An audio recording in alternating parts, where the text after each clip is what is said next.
dice lo siguiente: aconteció en aquellos días que se promulgó un edicto de parte de Augusto César que todo el mundo fue empadronado. ¿Sí? Este primer censo se hizo siendo Cirenio gobernador de Siria. Bien, acuérdense que Lucas es un historiador y por eso da las fechas. ¿Está? Augusto César reina, en realidad él es el emperador de Roma, gobernó del 30 antes de Yeshua hasta el 14, 30 años antes de que naciera, y después de que nació 14 años más, Augusto César fue el gobernador, el emperador. Entonces nos habla de que está bajo el imperio romano. Israel estaba bajo el imperio romano, estuvo bajo el imperio asirio, fueron echados, ahora está bajo el imperio romano. Muy bien. Dice que Cirenio gobernaba Siria. En ese tiempo, tanto Siria como Judea era todo un solo territorio, o sea, se gobernaba en conjunto. Cirenio, él gobierna 7 años antes de Yeshua y después 9 años después de Yeshua. Él gobierna tanto Siria como Judea. ¿Está? Puede aparecer como Quirino. Quirino. Sí. Cirenio puede aparecer como Quirino. ¿Está? Hasta ahí seguimos. Eso es porque Lucas es para que nos sitúe históricamente. ¿Está? Dice, ¿quién gobernaba? El emperador tal. Ajá.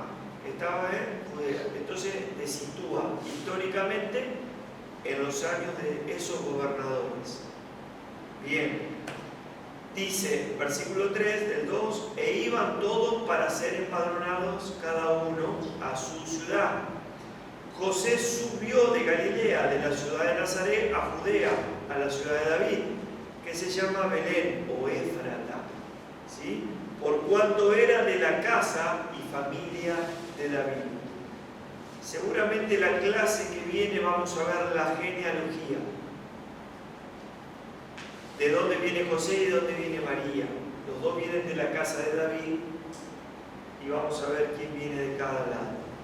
Quién viene del hijo de David, Natán, y quién viene del hijo de David, Salomón. ¿Sí? Lo vamos a ver para traer, porque hay una genealogía en Lucas y hay una genealogía en Mateo. Entonces, pareciera que se contradice para nada. Son de un lado y del otro, o sea, los dos padres. ¿Estamos? Bien. A ver, estaba a punto de dar a luz María, o Miriam, estaba a punto de dar a luz. Para que se pueda mover, ¿sí? Para que se pueda mover María o Miriam. Bien, seguimos, capítulo 2, versículo 4.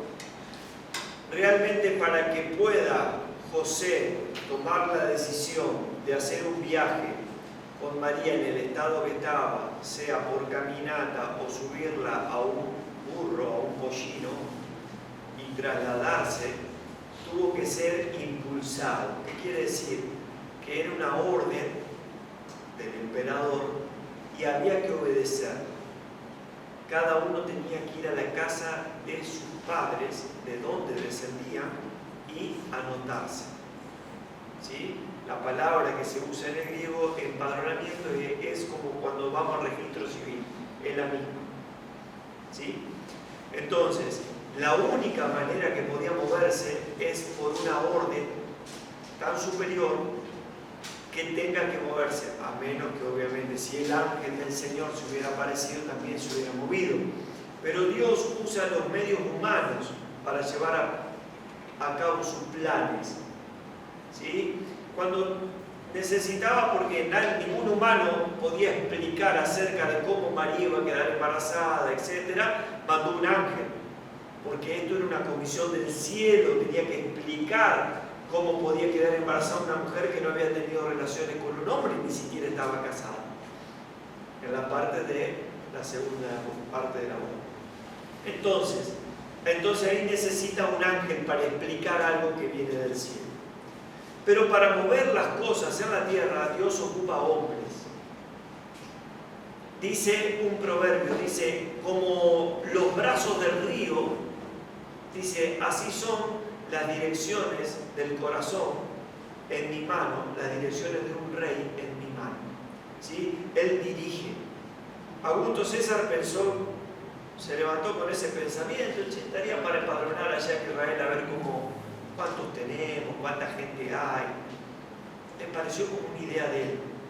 Fue el Señor que sopló en Augusto César y se levantó. Aún el emperador está bajo la orden del Señor. Entonces, al largar esto, ellos se pueden trasladar. Estaba caminando más o menos a unos entre 2 y 3 días. Depende, obviamente, le habrá llevado 3 días quizá, porque María ya estaba para dar a luz. Entonces iba más despacio. Pero esa distancia, más o menos de 2 a 3 días caminando, está Nazaret de Belén. Porque la casa, David era de la casa de Belén. Isaí, su padre, era de Belén. ¿Estamos?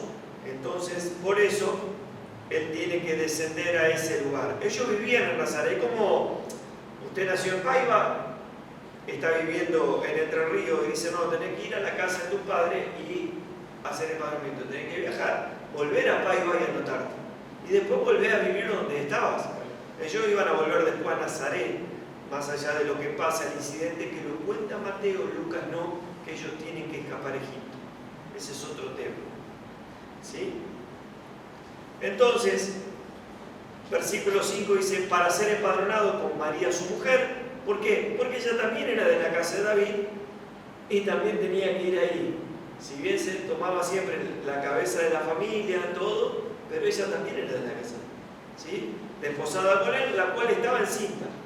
Y aconteció que estando ellos allí, versículo 6, se cumplieron los días de su alumbramiento. Y dio a luz, vuelta aquí la palabra primogénito. Bien, vuelve la palabra primogénito o no unigénito, quiere decir que es el primero que iban a hacer.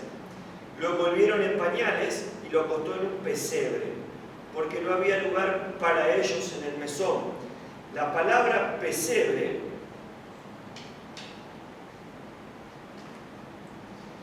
es un lugar, es un comedero. Se escribe fatne en griego.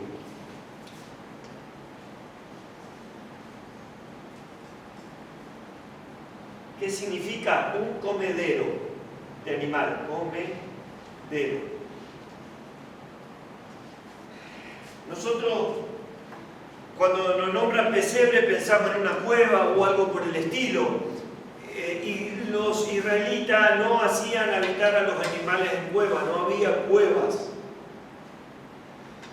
A ver, si un pastor salía a pastorear y lo agarraba a la noche, lo llevaba lejos, él hacía o un cerco de piedra o de enramadas y él se ponía en la puerta, ¿sí? Alrededor de la oveja, si lo agarraba a la noche en algún lugar. Imagínense, ¿sí? Ya vamos a ver que había pastores ahí que estaban cuidando las ovejas en la noche. Por eso esto es en el tiempo, como ya vimos, entre septiembre y octubre, la fiesta del Sukkot. Si hubiera sido en diciembre en Israel, generalmente en esa época, el 25, hay nieve. Ningún pastor va a estar cuidando ovejas en la nieve. Están guardadas. ¿Qué hacían los pastores? Vamos a Génesis 35:16. Perdón.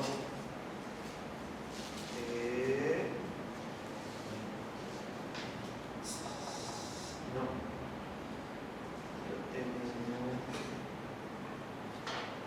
33, 17. Génesis 33, 17. ¿Quieren que se lo busque ahí? Si no, se lo leo. O alguien que lo tenga, léalo. Y Jacob fue a Sucot y edificó allí casa para sí, e hizo cabañas para su ganado, por tanto llamó al nombre de aquel lugar Sucot. Cabañas es Sucot. ¿Qué hizo para el ganado? Cabañas. Así, desde ese tiempo, Israel hace ese tipo de cosas. Hace cabañas, Sucat, para los animales. ¿Está? No es que había una cueva, había un burro, lo que le hacen todos los animalitos del pesebre. ¿Sí? Esa es la mentalidad griega. Yo les voy a mostrar ahora, traje una foto de un pesebre. Eso es un pesebre, esto. A lo que se llama pesebre ya. Es un comedero, fandé, comedero, donde comían las ovejas. Pero también, ¿qué pasaba acá, en ese comedero? Bueno, véanlo y después volvemos ahí, porque si no me voy a adelantar y tengo que después volver a los textos. Es como una pileta. Es una piletita, ahí se ponía la comida. Ahí nació Mesías. Exacto. Esto es lo que es un pesebre bíblico, no griego. Claro, eso es lo que voy. No. Después, bueno, es otro tema.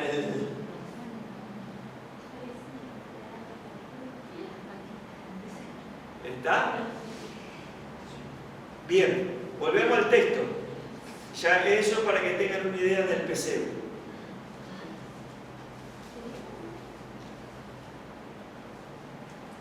¿Cómo era un pesebre? Para que después, cuando armen el arbolito, ya saben cómo tienen que hacer.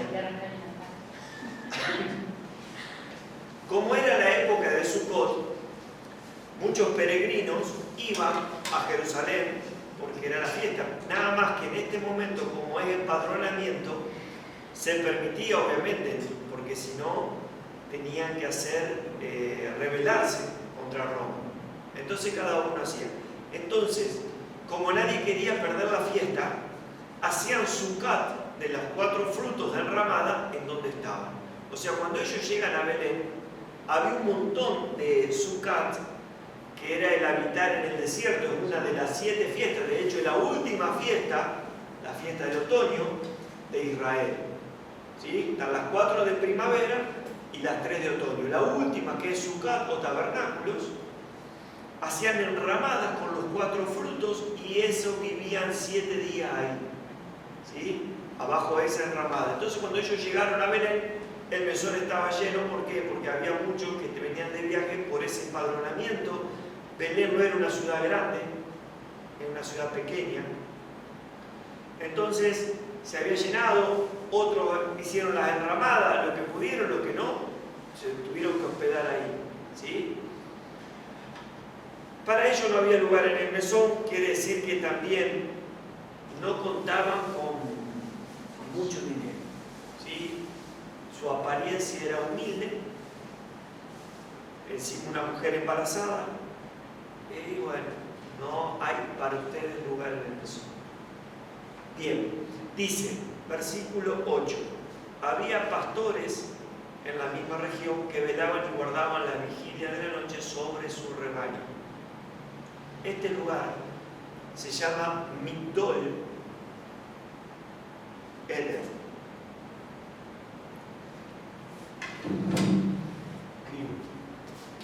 Migdal, vamos a ponerlo así. Migdal Eder. Donde estaban los pastores. ¿Qué significa eso? Migdal Eder. Torre de las ovejas. ¿De dónde sacamos esto? Miqueas 4, del 8 al 10, alguien si lo puede buscar y lo lee, Si no lo busco yo, pues si no lo buscamos. Bien. Torre del rebaño. Tenemos una foto. Esa es Migdol Eder en Belén. La foto sacada en el 1800, 1900, cuando empezaban los arqueólogos a hacer y explorar las tierras. Esa es la torre, o lo que queda de la torre. Obviamente le falta una parte, ¿sí?, de la torre del rebaño. ¿Qué hacía ahí? Ahí se ponían los vigilantes, ponían el rebaño y miraban, ¿sí? Estaban atentos a cualquier ladrones, Sí, o animales que vinieran. ¿Quiénes estaban ahí? ¿Qué pastores eran estos? Estos eran levitas, ¿sí? Los que cuidaban ahí eran levitas. ¿Por qué? Porque en la tierra esta que habla la torre del rebaño, la torre de las ovejas, los levitas cuidaban los corderos que iban a ser llevados al templo para el sacrificio. Imagínense que no tenía que tener defecto, entonces no podía ir el sumo sacerdote a un rebaño cualquiera y hasta que lo revisaba y todo pasó la fiesta. Tenía que ir ¿cuánto tiempo antes? Y si no encontraba ninguno tenía que ir a otro rebaño. Entonces ellos vieron, obviamente dirigidos también por el Señor, y pusieron un grupo de levitas a pastorear ovejas para sacar los corderos sin mancha. Para que sepan identificarlos, digamos. Ya no tenía que tener un rasguño, no tenía que tener lastimadura ni nada. Entonces, ¿qué hacían?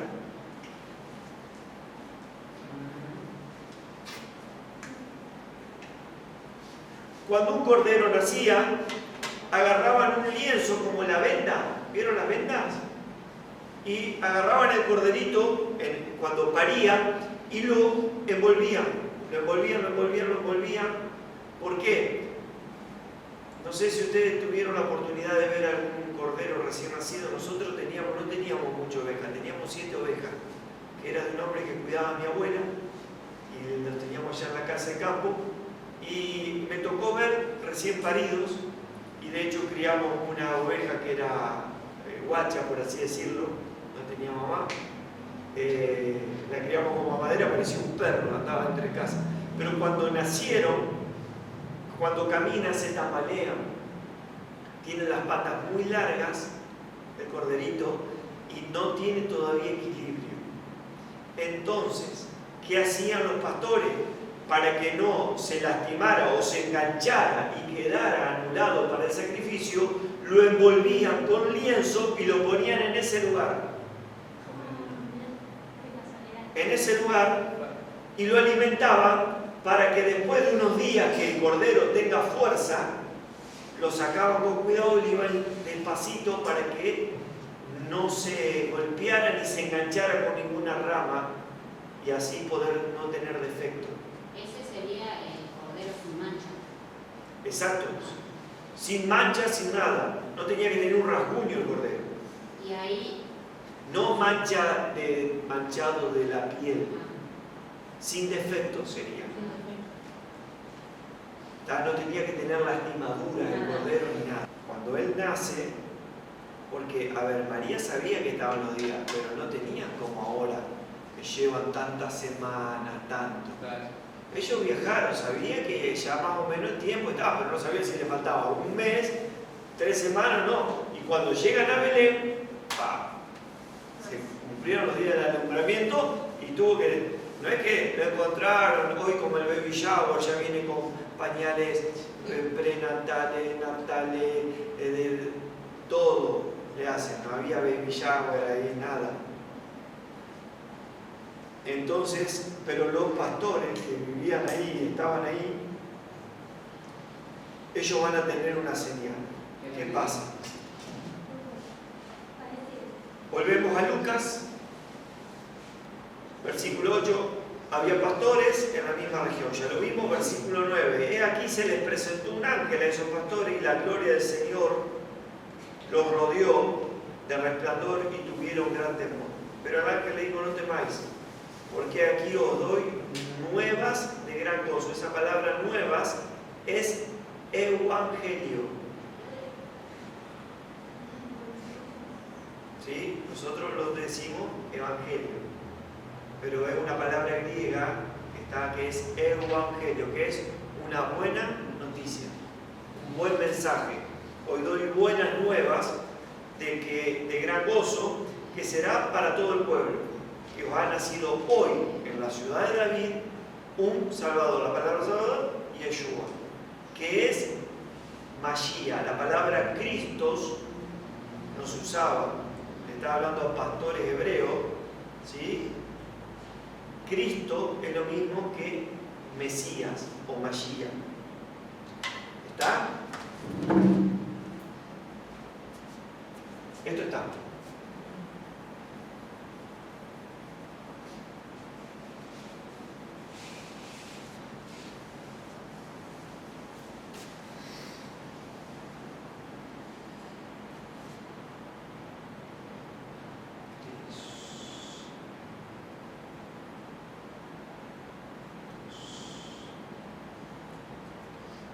Cristos. Esta es la letra G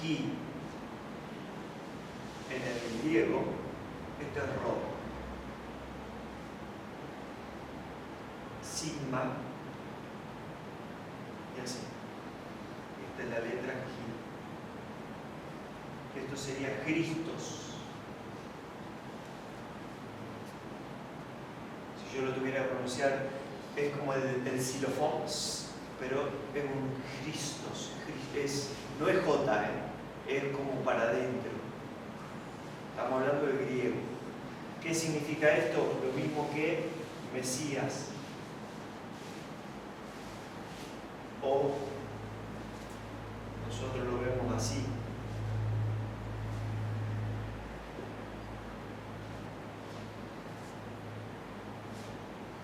A su vez, todo esto, ¿qué significa? Tanto Cristo como Mesías.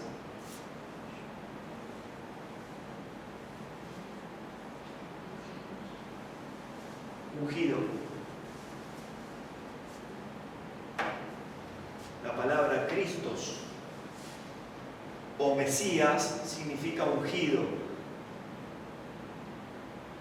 ¿Para qué se ungía? Para sacerdote y para rey.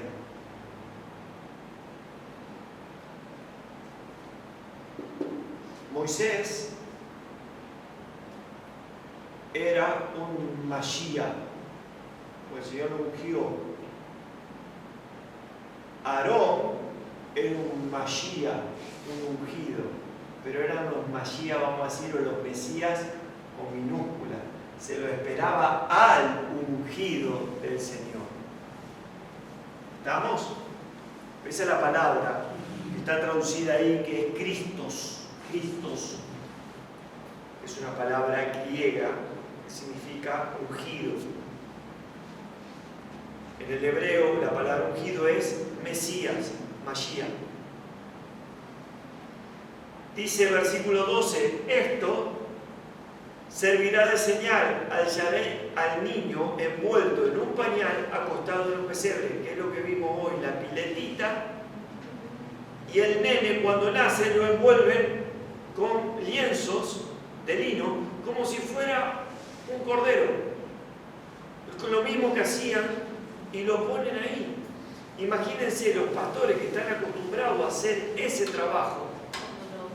Cuando llegan para ver esto, ven donde ellos ponían los corderos a un niño como si fuera un cordero, envuelto de la misma manera y colocado en el lugar donde se colocaban los corderos. La impresión de esos levitas, de esos pastores, cuando vieron, Los levitas, cuando fueron, entendieron todo. Fueron los primeros creyentes. lo lindo es, escucharon ellos, dice que repentinamente apareció con el ángel una multitud de las huestes celestiales que alababan a Dios y decían: gloria a Dios en las alturas y en la tierra paz, buena voluntad para los hombres. El espectáculo tiene que haber sido increíble. Estaba el ángel, ¿Escucharon? O sea, ¿lo sí, vieron? estaba el ángel y aparecieron huestes celestiales cantando y adorando al Señor. Y ellos lo vieron, quedaron.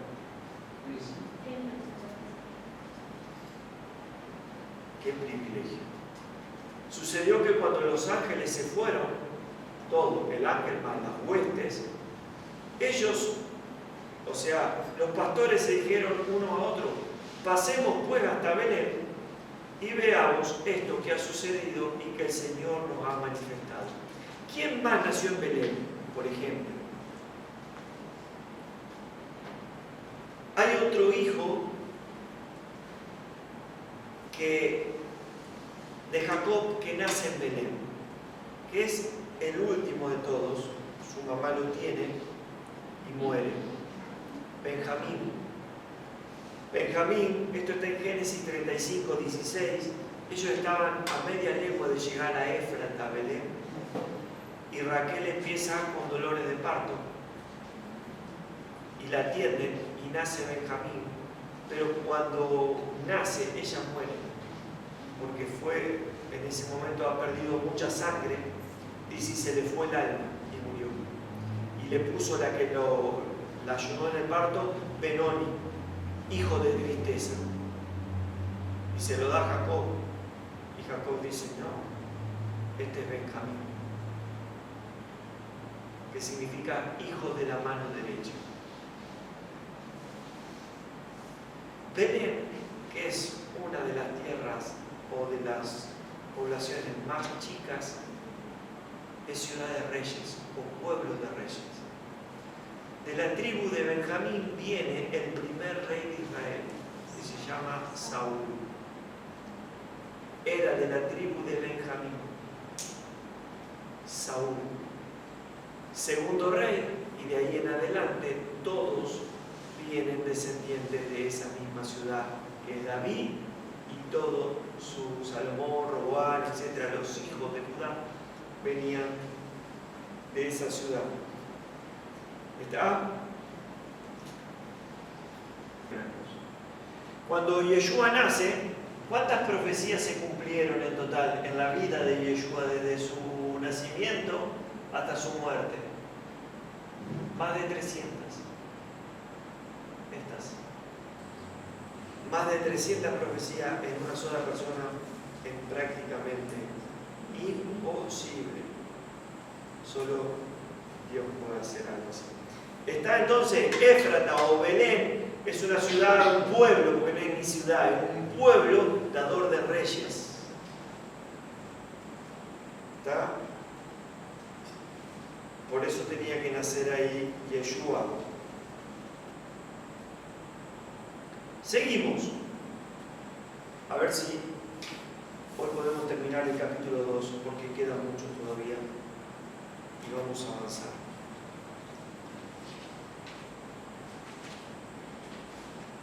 Versículo 17 del capítulo 2 dice, subimos acá.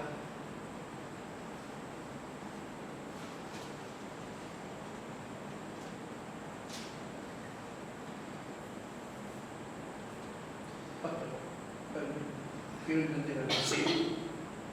Capítulo 16. Vinieron pues aproximadamente y hallaron a Dios.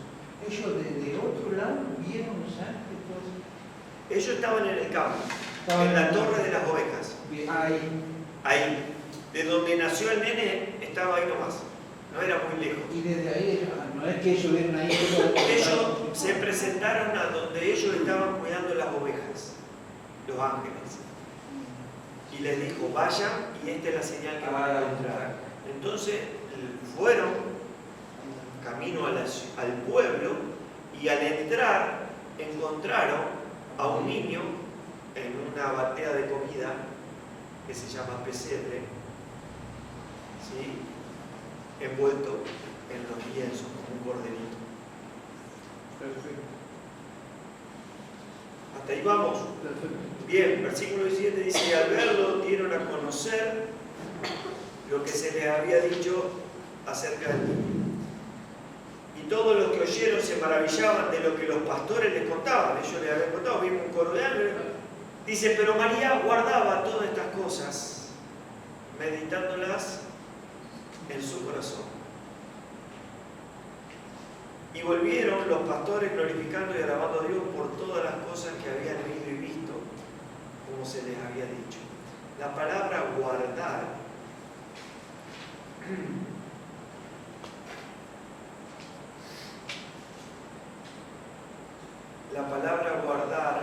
en el hebreo significa poner un cerco alrededor.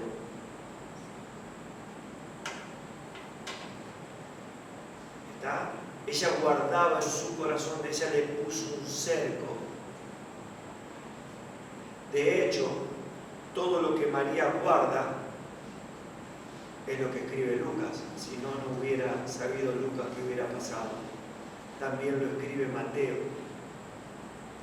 porque no estuvieron en esos primeros años, pero María todo lo guardaba en su corazón. Tenemos que aprender a guardar las cosas en el corazón. Hay palabras que Dios nos habla, anótela, hágale un cerco, ¿sí? Guárdela.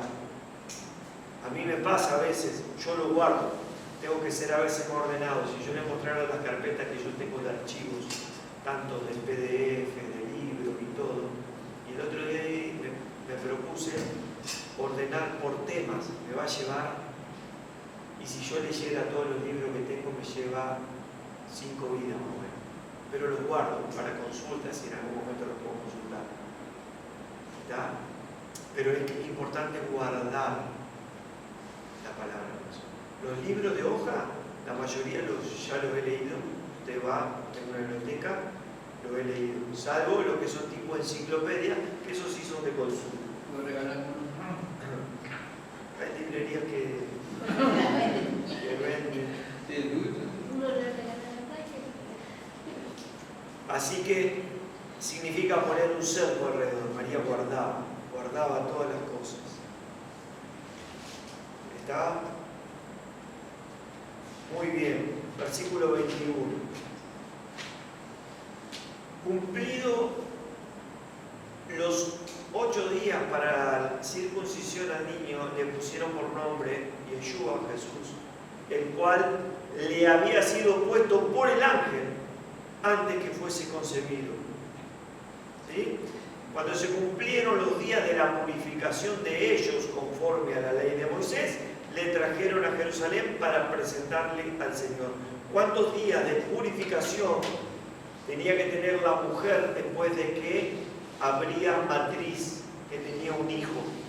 Ahí está la purificación de la menstruación, que eso se llama nidá en el hebreo, que son después de los 7 días, hacían mikve, se lavaban, se ponían ropa nueva, ¿sí?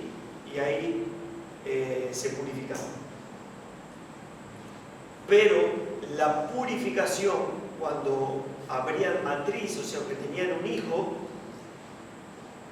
había que purificarse, pero había que esperar determinados días. Si era varón, tantos días, y si era mujer. Exacto. Muy bien. Levíticos 12, del 1 al 8.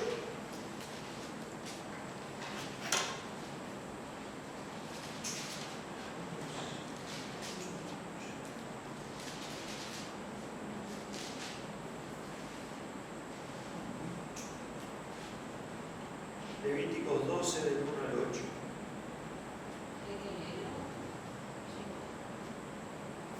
Se lo leo yo, Señor.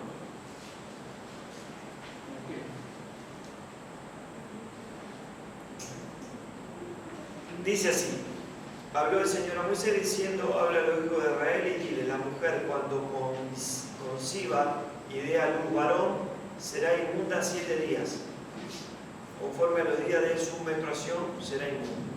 Y al 8º día se circuncidará el niño. Mas ella permanecerá 33 días purificándose de su sangre. Ninguna cosa santa tocará, ni vendrá al santuario hasta cuando sean cumplidos los días de su purificación. ¿Está? Ahora explicamos esto, es complicado. Si era luz hija, será inmunda 2 semanas, el doble. El otro era 7 días, estas son 15 días. Conforme a su separación, y 66 días estará purificándose de su sangre. Cuando los días de su purificación fueren cumplidos, por hija o por hijo, traerá un cordero de 1 año para holocausto. Tenía que presentarse con el cordero. Bien.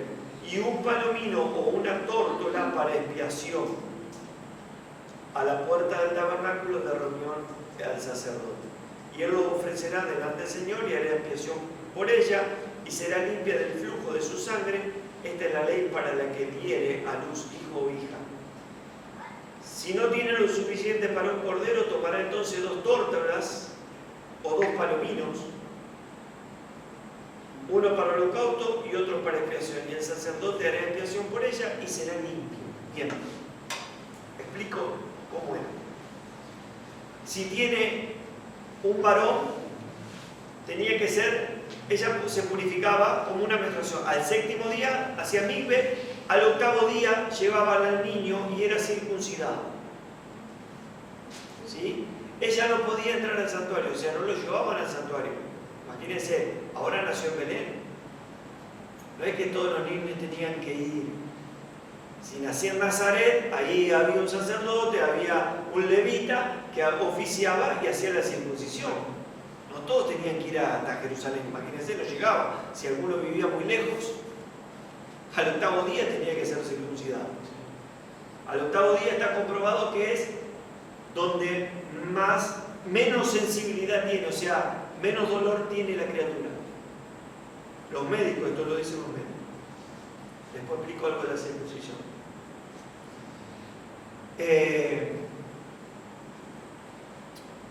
Entonces, ella se purificaba al 7º día, al 8º lo llevaba, lo circuncidaba, se le ponía el nombre, en este caso va a ser Yeshua. El judío podía tener varios nombres en su vida. El primero que tenía era el nombre de su papá, hasta el día de su circuncisión. El día de su circuncisión se le ponía el nombre que iba a llevar. Después se lo podía conocer, por ejemplo, como se lo va a conocer a él, que era un rabino, Jesús de Nazaret.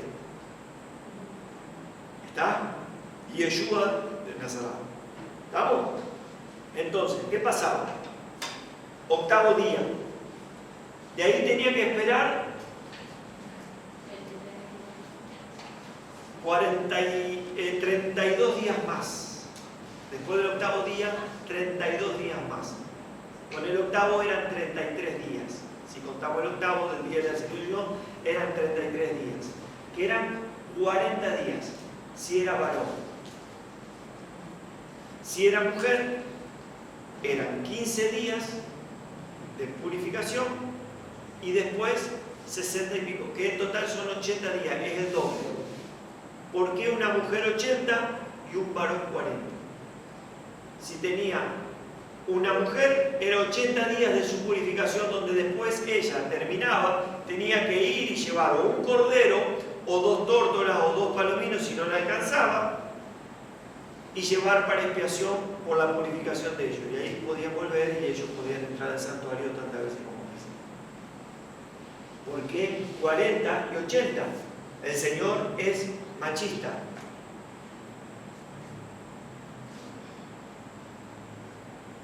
Porque la mujer se la considera doble vida. No que lleve una doble vida, sino que ella puede dar vida. ¿Está? La mujer tiene la capacidad de llevar vida adentro suyo. Entonces la vida de ella más es lo que lleva en el vientre. Por eso es 2 vidas. Por eso es el doble. ¿Entienden? No que el Señor sea machista. El hombre solamente aporta la semilla para fecundar. Que lleva vida, sí, la semilla lleva vida y por eso tiene que ser circuncidado. Ahora vemos eso. No entiendo el tema de por qué tanto tiempo a eso. 40 días, Sí. la mujer, lo vemos hoy, en un parto natural, hasta que más o menos los órganos, más o menos digo así, los órganos vuelven todos a su lugar, la mujer se le van los dolores de parto, que se van los dolores, pero todo queda, todo el organismo. Imagínense que tuvo 9 meses, la panza así, la piel estirada, y en un momento sale esa bolsa con esa criatura, se corta un cordón, hay un montón de cosas que nosotros no vemos que pasa adentro, decimos que linda es la criatura, pero la mujer tuvo toda esta zona que tiene que volver. En el parto las coyunturas de la cadera y todo se abre, por eso es el dolor. Se abre y se estira los tendones y todo para poder que nazcan. Así como está, la mujer no podría tener, por eso la mujer tiene que abrir su cadera. Imagínense, todo eso tiene que volver al lugar. ¿Está? Entonces, el Eterno que conoce los cuerpos, dijo, con 40 días la mujer vuelve a estar en su nivel de pureza, en su estado original como antes de parir o de quedar embarazada. ¿Qué pasa? 80 será para dar si tiene una nena, porque la nena va a tener la capacidad de llevar vida dentro de ella. Entonces son 2 vidas. Aparte, dicen que el cuerpo cuando está embarazada de un varón se agranda de una manera y si está de una mujer a otra. Por ejemplo, cuando es de varón es más panza que el cuerpo y Sí. cuando es de nena es más ancha Sí, puede ser. El tema es que a la hora de parir, hoy hay cesárea y todo, pero la cesárea igual. A ver, la cosen a la mujer, tiene los días del cierre, pero después los órganos adentro también. Se tiene que los intestinos volver a su lugar, volver todo. No es de un día para el otro. El Eterno sabe, por algo lo pidió. La cesárea es peor. Y lleva... Es como que ellos con la abren y con las manos trabajan ahí. Porque la gente va para arriba en vez de para abajo. Claro. Para bajar abajo. Claro, lo normal es que la criatura se encaje. ¿Sí? Generalmente va de cabeza, puede ir de piernas cuando es complicado, pero va de cabeza, se encaja. Y ya cuando se encaja ahí, se empiezan a abrir el cuerpo, es increíble, se empieza a abrir todo lo que son las coyunturas de las caderas. Cuando tiene cesárea los médicos dicen, después del año empieza a buscar para tener otro hijo, porque está todo... Sí, quedan los tejidos. A mí me costó con el Pablito y el Miguelito, yo lo Sí. padecía. Sí, porque tiene que cerrarse todo. Aparte hay un corte arriba y se cortó todas las capas. Sí. Y todo eso tiene que volver a unirse. Sí. Aparte, lo mínimo que te aconsejan que uno use faja es 40 días. Muy bien. ¿Estamos hasta ahí? Sí. Entonces la mujer se tenía que purificar y llevar después de los días de purificación, no después del día de la circuncisión. La circuncisión era al 8º día del nene, el varón. ¿Qué pasaba en la circuncisión? Esto, para entender.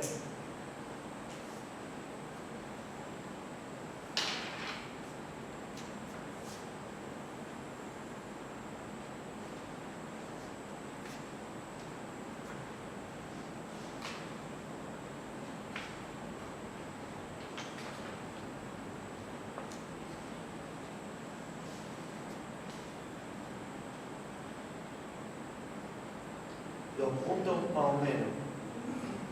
Son puntos estos. La circuncisión es así. Se corta el prepucio y se hace 2 puntos centrales al oriente y al occidente. Esto está del Salmo 103, lo toman. cuando está lejos el oriente del occidente, hizo alejar de nosotros nuestras rebeliones. Después se hace 5 puntos arriba y 5 puntos abajo. ¿Sí? Así queda hasta que después ya cuando sana se sacan los puntos.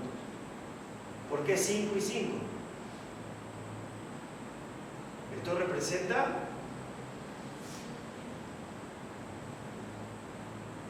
los 613 mandamientos. Son 248 positivos y 365 negativos. ¿Por qué negativo y positivo? Negativo es cuando dice no robarás. Eso es negativo. No dirás falso testimonio. Eso es negativo. ¿Cuántos de esos hay? En la Torá, 365. Así que usted tiene un no para cada día del año, por las dudas. Usted ya se levanta y está pensando, no, dice el Señor. No. ¿Esto está? No, pero no entiendo por qué 5 y 5 si son 613. Ajá. Bueno, 6 más. ahora lo vemos. 6 más 1 más 3. Sí. 2 más 4 más 8. A ver. 14. 14. 1 más 4. 5. 3 más 6 más 5. 14. 1 más 4. A 5. Igual podría haber sido allá 6, 1 y 3. Por eso hay que Sí, pero acá daría 10. Ajá. Bueno, Claro, por eso pero se está tiene en eso. Venezuela, va directamente. ¿Está? Ahora sí. La gematría. La gematría. La gematría es espectacular, la gematría. La sabiduría de Dios que sobrepasa nuestro entendimiento, ¿no? Bien, esa es la circuncisión. Y de esa manera. ¿Qué pasó? Se purificaron y llevaron, según la ley de Moisés, se tenía que presentar. Dice Lucas 2:23. Ahí venimos acá.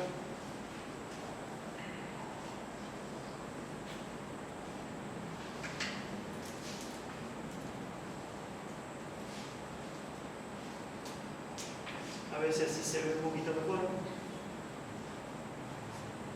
¿Qué dice Lucas 2:23? Dice, como está escrito en la ley del Señor, todo varón que abriere la matriz será llamado santo al Señor.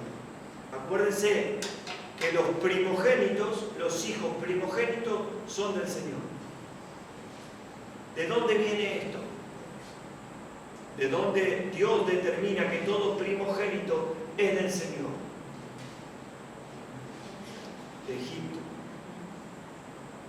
Cuando Él dice, cuando yo determiné la muerte de todo primogénito, yo santifiqué a todos los primogénitos. Y todo primogénito será mío, dice el Señor. Le pertenece a Él. Después Él dirá. Ahora, ¿es todo varón que nace primero o el primer varón? No, todo el que abre matriz es el primogénito. Sea varón o mujer. Sea varón o mujer.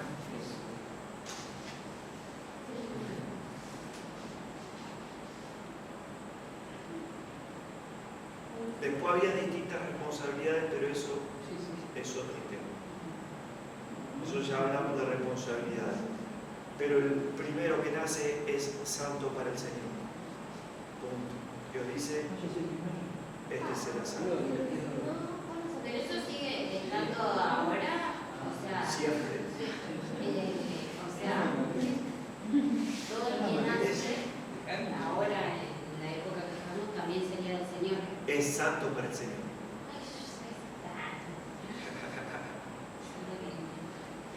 Bien, versículo 24. Dice, y para ofrecer conforme a lo que dice la ley del Señor, un par de tórtolas o 2 palominos. ¿Qué era? Un cordero, como leímos en Levítico. Y si no te alcanzaba, no había plata, como dijo mi ley, no hay plata, trajo 2 tórtolas o 2 palominos. 2 palomitas, 2. ¿Sí? Era dos. ¿Qué quiere decir eso? La pobreza, la miseria que tenía José.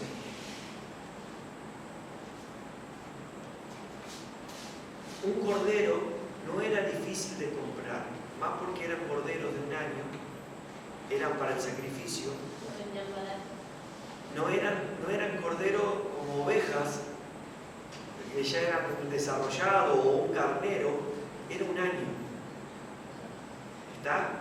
Y como eran para sacrificio, no eran para comer todo, no eran tan caros. No era algo, tenían que vender el caballo, la carreta, lo que sea. No era tan caro. Pero se ve que la miseria que tenían, porque dice, el Señor dice, si no le llegara a alcanzar, compre 2 palomas. 2 palomas era lo más barato. Perdón.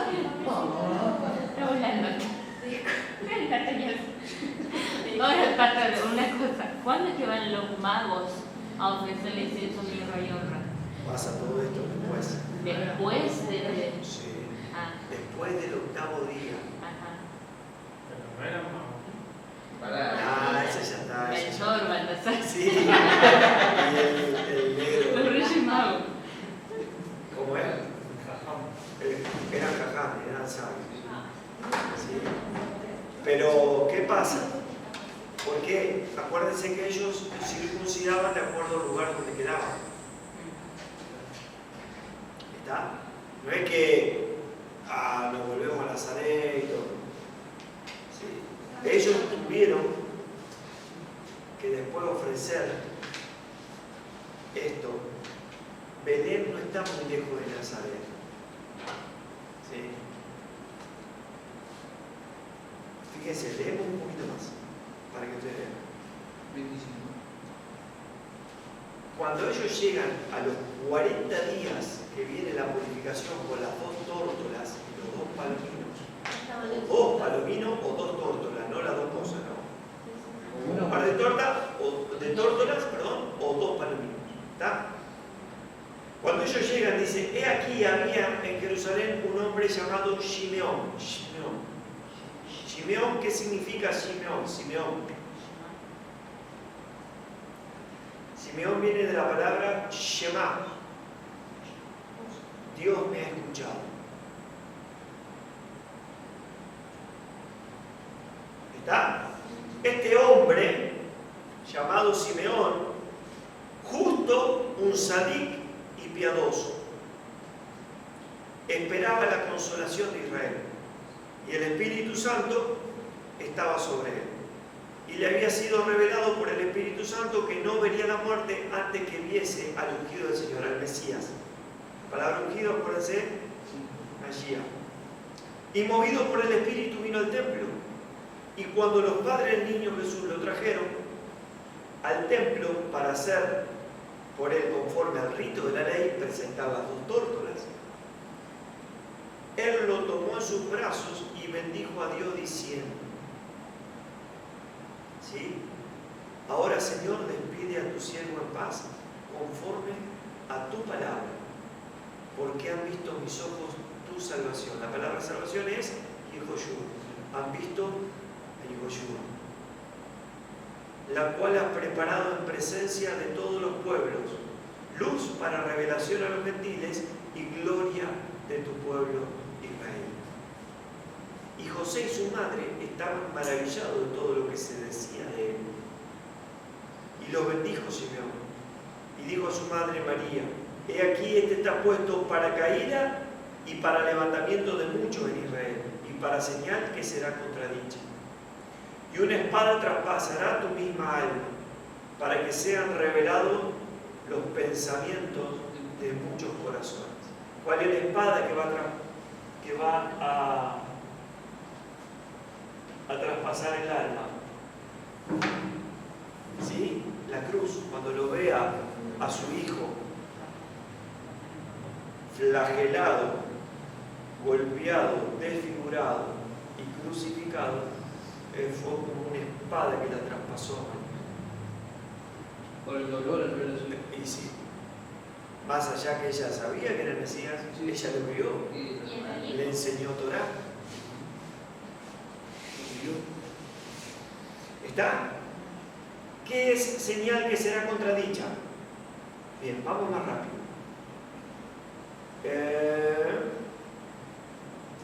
Isaías 8, 14 y 15. Otro que busque, Proverbios 18, del 10 al 12. Justo me dio Proverbio 18. Muy bien. Isaías 8, 14, Proverbio 18 del 10 al 12.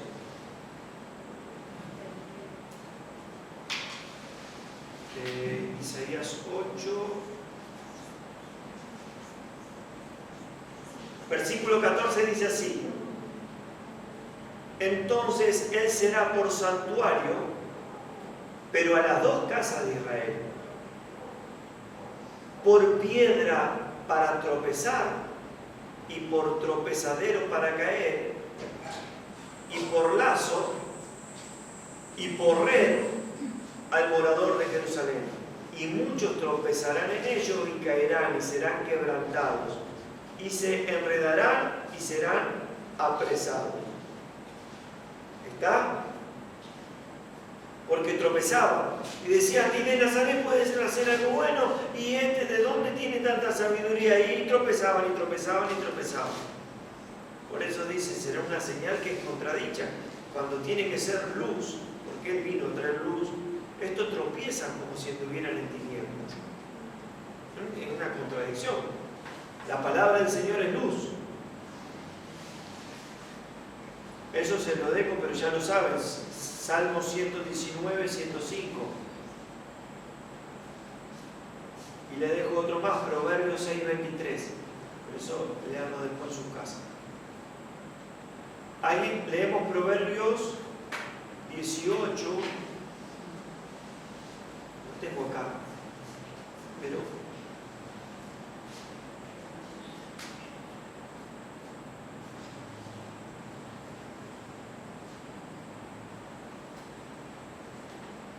se lo fue. 18 del 10 al 12. Torre fuerte es el nombre del Señor, a Él correrá el justo y será levantado. La riqueza del rico son su ciudad fortificada y como un muro alto en su imaginación. Antes del quebrantamiento, esto sería lindo para meditar, pero no es el tema, se eleva el corazón del hombre. Y antes de la honra es el abatimiento. Y de Yapa les dejo el 13. Al que responde palabra antes de oír, le es fatuidad y oprobio.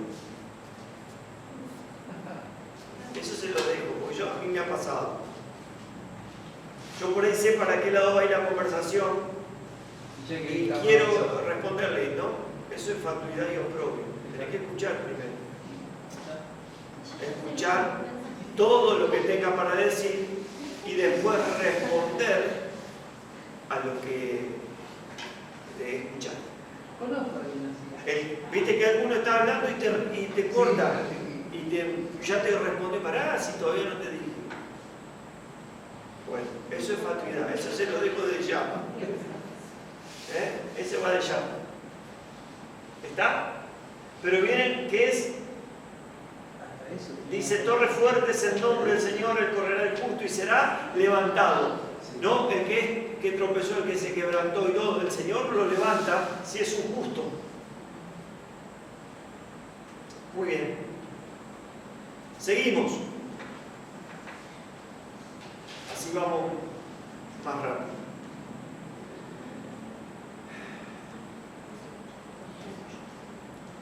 Versículo 36.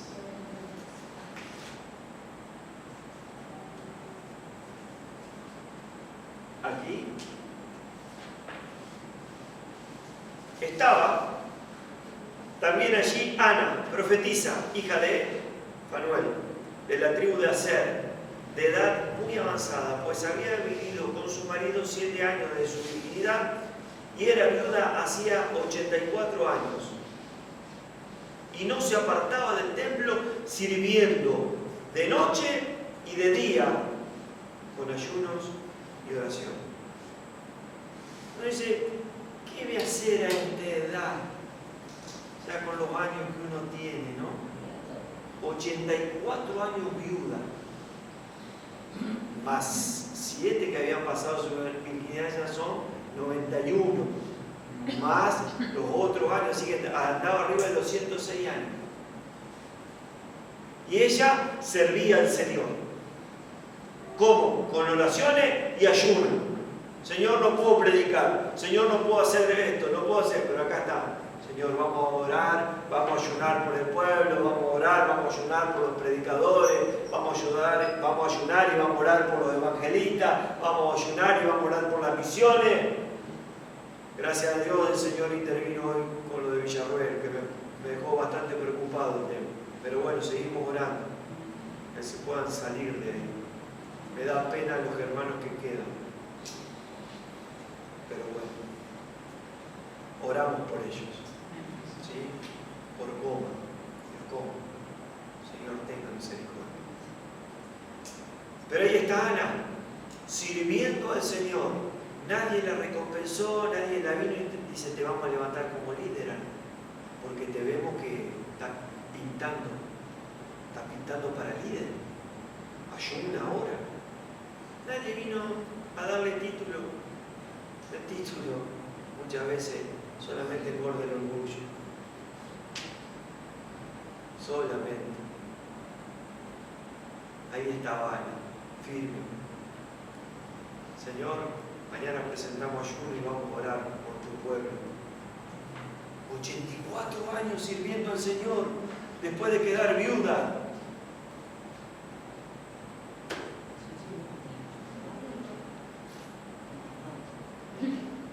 Esta, presentándose en la misma hora, daba gracias a Dios y hablaba del niño a todos los que esperaban la redención de Jerusalén.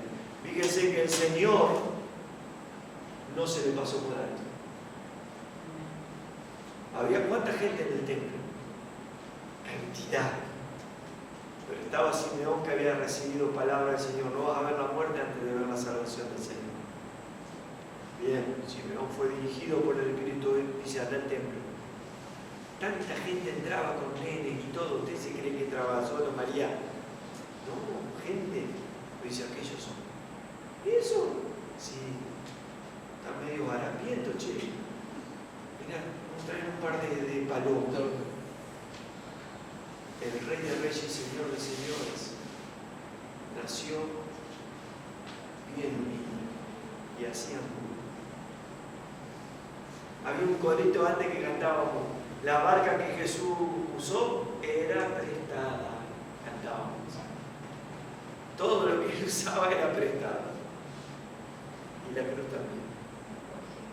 La cruz era para Barrabás y se la dieron a él. Pero bien, la tumba era de José de Arimatea, era prestada.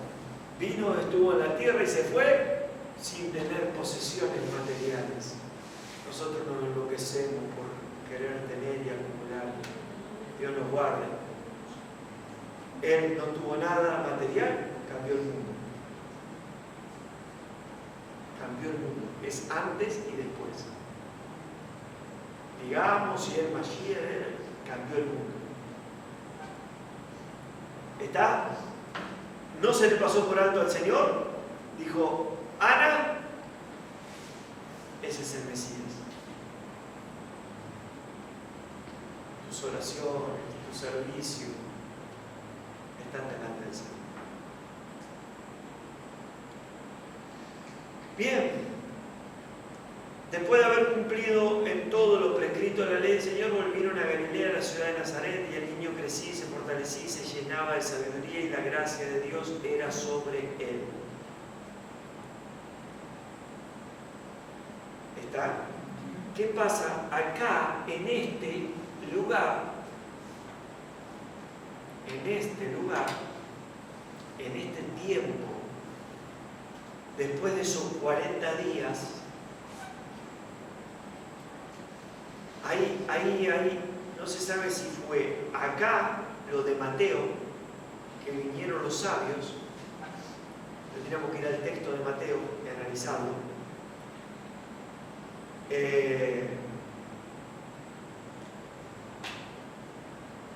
o fue a los días antes de la circuncisión, porque ya después ellos, ¿qué van a hacer? Se circuncidan, guardan los días, se presentan en el templo y después dice que se fueron a Nazaret. Pero Mateo dice que huyeron a Egipto. ¿Y qué pasa? Ellos no podían ir a Egipto sin que el nene sea circuncidado y sin presentar la ofrenda por la purificación de María. Después de eso sí. Los sabios, algunos dicen que lo que trajeron fue el diezmo de Daniel. Daniel estaba en Babilonia y él instruyó a los sabios que venía el tiempo y le dijo: el Señor les va a avisar.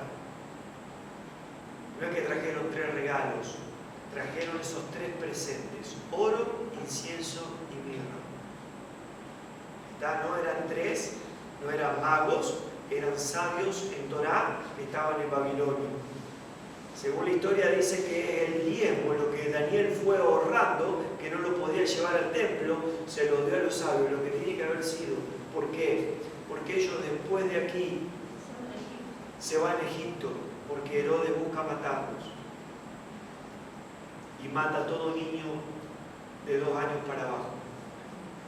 Para ir a Egipto tenían que viajar. José no tenía trabajo. ¿Qué iba a hacer en Egipto? No conocía a nadie. No conocía. Entonces él allá se instalaron con todo lo que le dio, oro, incienso y mirra. Egipto lo comercializaba eso como lo mejor. Se instalaron.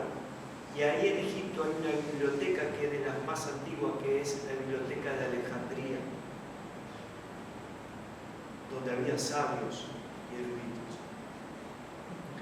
De ahí él creció. Se cree que estuvo hasta los 4 o 5 años. Ahí se cumple otra profecía, dice: y de Egipto llamé a mi hijo.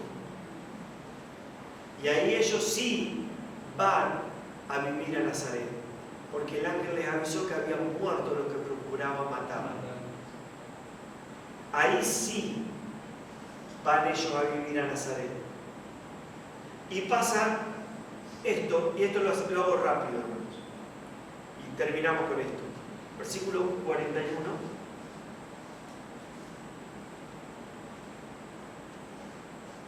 Aquí. Iban sus padres, como todos los años, a la fiesta de la Pascua. Y cuando tuvo 12 años, subieron a Jerusalén conforme a la costumbre de la fiesta. Al regresar ellos, acabada la fiesta, se quedó el niño Jesús en Jerusalén, sin que lo supiesen José y su madre. Y pensando que estaba entre la compañía, anduvieron camino de un día y le buscaban entre los parientes y los conocidos. Subían, la Pascua era una de las 3 fiestas donde todos tenían que subir, subían en caravana por los peligros de los ladrones. Entonces la gente de Nazaret o de Galilea se organizaba, se juntaban y venían todos caminando. Todos los parientes venían a la fiesta y volvían todos juntos. ¿Sí? Por eso caminaron un día y debe estar con los parientes, con los chicos. Bueno, buscaron, no está. Tuvieron que volver. ¿Sí? Dice así, versículo 45, pero como no le hallaron, volvieron a Jerusalén buscándole. Y aconteció que 3 días después, un día de camino, 2, al 5.º día, le hallaron en el templo, Lo buscaron acá, lo buscaron allá. ¿Dónde estaba? En el templo. Sentado en medio de los doctores de la ley, oyéndoles y preguntándoles. Él los escuchaba y les preguntaba. Y todos los que lo oían se maravillaban de su inteligencia y de sus respuestas. Cuando le vieron, se sorprendieron y le dijo su madre: hijo, ¿por qué nos has hecho así? He aquí tu padre y yo te hemos buscado con angustia. Entonces les dijo: ¿por qué me buscaba y no sabía que en los negocios de mi padre me es necesario estar? Mas ellos no entendieron la palabra que les habló, y descendió con ellos y volvió a Nazaret, y estaba sujeto a ellos, y su madre guardaba todas estas cosas en su corazón, y Jesús crecía en sabiduría, en estatura, en gracia para con Dios y los hombres. ¿Está? ¿Qué lo halló? Lo halló hablando Torá. Tenía 12 años, es el bar mitzvah, es donde se preguntaba al nene si tenía pasta. Se le hacían preguntas y ahí, si tenía pasta, se lo ponía a estudiar para el rabino. Se lo ponía a estudiar todo lo demás. Hasta ese tiempo estudiaban Torá. Hasta la edad 12, 13 años, ella tenía los 12, o sea, ya estaban los 13. Dice, ella tenía 12 años, dice que cumplía 12. ¿Está? Entonces él está allí y los rabinos le preguntaban y él hablaba Torá. Y acá voy a hacer una pregunta. Si hoy nuestros hijos se les preguntara, ¿hablarían Torá o qué hablarían? Porque para que Yeshua hable Torá, quiere decir que él había sido instruido en la Torá. Hablaría de las redes, de la computación, de informática. ¿De qué hablaría?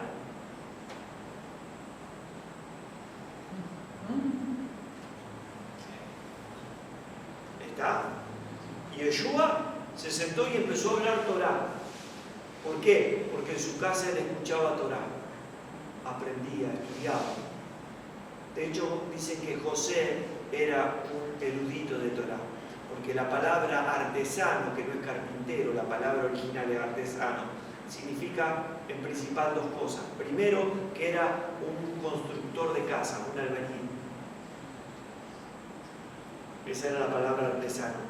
El carpintero casi ni se ocupaba, porque no había mesas como esto ni sillas. Para hacer una puerta la hacía cualquiera, iba y cortaba un árbol y hacía una puerta. Era lo que más usaba. O un arado. No había mucho que un carpintero pudiera hacer en aquel tiempo. No, hoy sí hace un mueble, hoy no había esos tipos de muebles. Entonces la palabra es artesano, que significa constructor de casas. En primer lugar, algunos le llamaban a los que enseñaban Torá artesanos, porque ponían el fundamento. ¿Qué dice Yeshua? Dice, les voy a decir dos cosas. Hubo un hombre que guardaba la palabra, todo hizo su casa sobre la piedra. Vinieron las tempestades, la casa quedó firme. Pero hubo otro que le hizo en la arena, sabía de construcción. Y los artesanos o los que estudiaban Torá se los consideraba de esa manera porque ellos ponían la piedra fundamental en la Torá, en la enseñanza. ¿Está? Entonces muchos dicen que José era un erudito en Torá y que eso hablaba a su hijo y enseñaba. Dios no iba a poner aquí que ese hijo uno menos. No. Es algo también lógico. O sea, todo coincide con el aprendizaje, más allá de su inteligencia y todo, no es que, porque algunos dicen en qué momento él se dio cuenta de que era Dios, que Jesús era Dios, ¿no?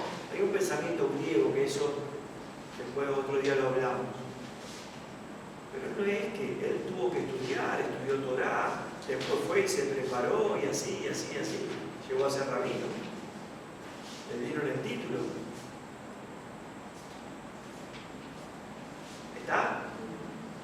Bien.